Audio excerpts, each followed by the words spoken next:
I'm sure you know that market research matters, but if you're like most people, you probably skipped it because it's tedious and takes a ton of effort. And frankly, we don't even know where to start. Can you guess what most people do instead? That's right. They guess.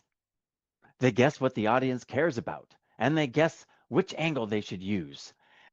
And maybe they even ask some friends and family and colleagues who aren't in their ideal audience in the first place, and they're still guessing. But market research isn't just about defining your audience. It's also how you find that overlap, collaboration opportunities, the crowded messaging area that you want to avoid, and the white space that you want to try and fill in. By the end of this video, you'll be able to tell what you're actually trying to find in market research so you can stop guessing and make cleaner decisions. Good research almost always makes us say, oh, I didn't think of that. So here's what that means. The frustrating part is most people hear market research and picture months of work, a giant pile of data, and a process that feels like a ton of more work just to figure out.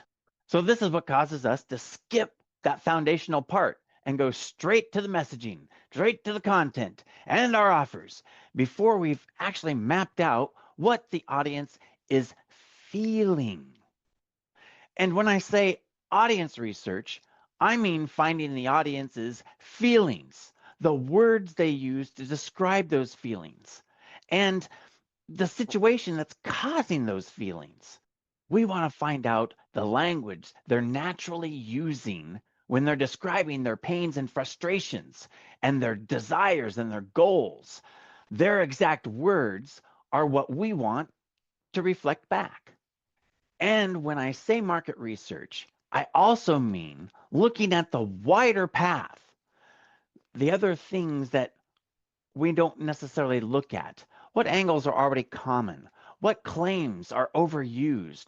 Where is the market already crowded? And where are the gaps so that we can make our it factors stand out there? And it factors are just your unique selling point. So the win here is more clarity because you stop writing from your own perspective and you stop taking half steps in the dark. You start making decisions from what's actually there. And here's the important part that people typically miss. The common wrong move here is treating market research like it's only about who is my target audience. They look at other people in the space and label all of them as competitors without checking where the real audience overlap is and maybe what kind of things that they're doing that coincide or complement what you're doing, or even actual collaboration opportunities that you might have with them. And even when we've thought about those things, the move that we typically take is to skip the research completely because it just feels too overwhelming and too slow. We want to get started.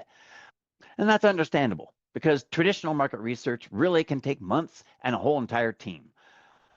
But when we skip it, we usually end up guessing at the message, borrowing from that crowded language, and fixing things that aren't really broken.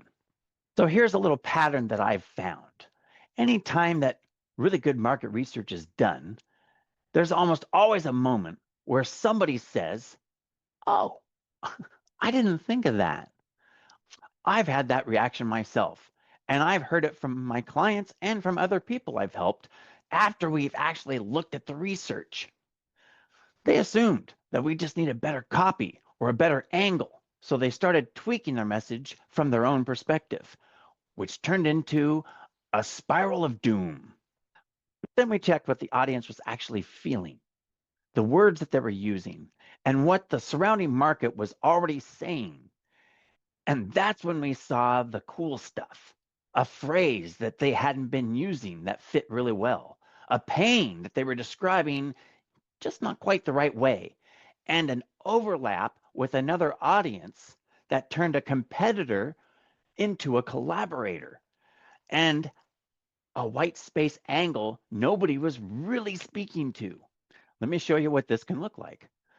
Part of the market research that I like to perform is common angles already being used, along with overused cliches and claims, and notable gaps and underserved needs.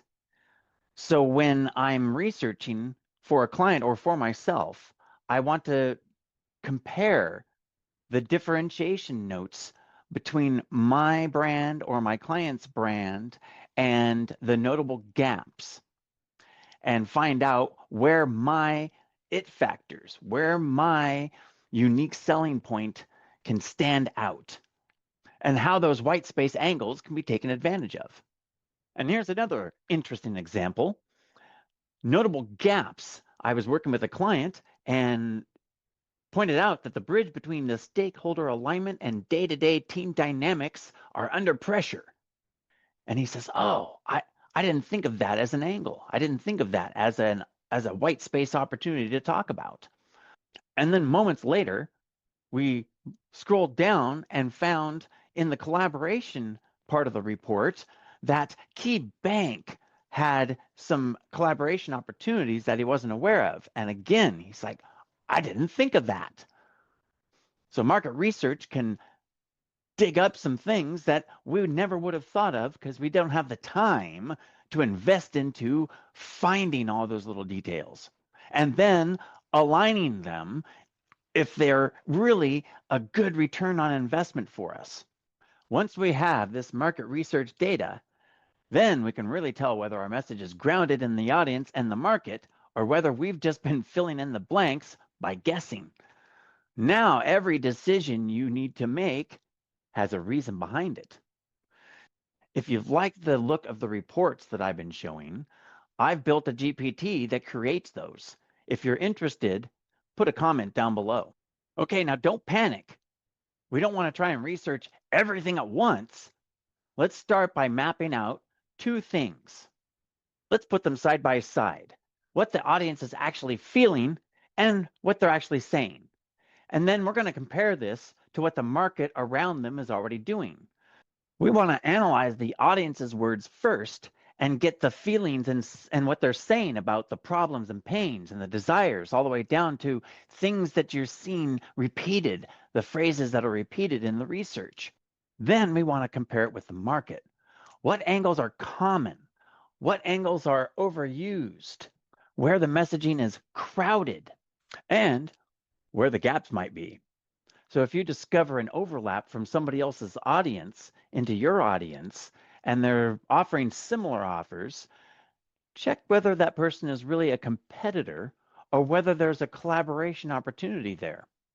However, if you're seeing everybody using the same promise and the same language, that's where to look for white space and where your it factors could stand out.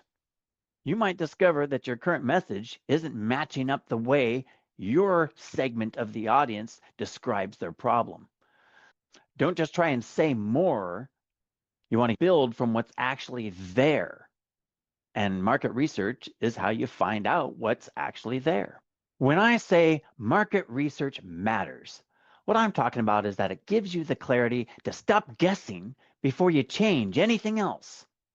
And that's the next step, learning how to decide which signals matter the most to you so you don't collect a bunch of information and still end up stuck.